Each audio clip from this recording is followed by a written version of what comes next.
Yeah, yeah. And I got a colorful aura, like I got neon lights.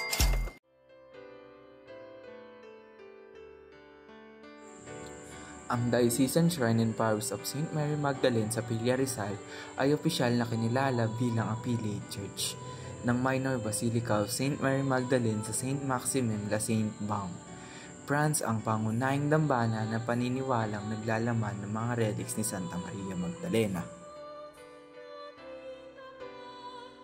This makes Pililla the first church in the Philippines to receive such recognition.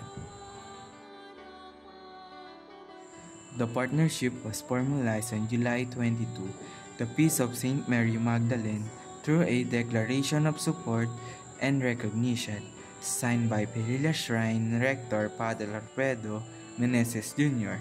and French Basilica Rector Père Florian Racine.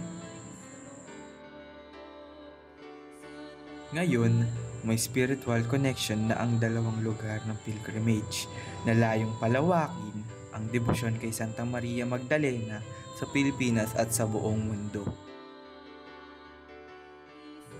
Ang basilika sa France ay mula pa noong 13th century at kilala sa pag-iingat ng mga labi ng santa, lalo na ang kanyang bungo na dinadala sa prosesyon kada taon.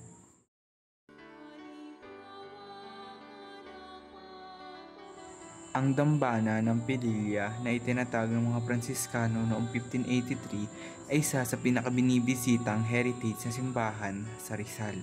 Idineklara itong Diocesan Shrine noong 2018 at ipinagdiwang ang ika-440 na anibersaryo nito noong 2023.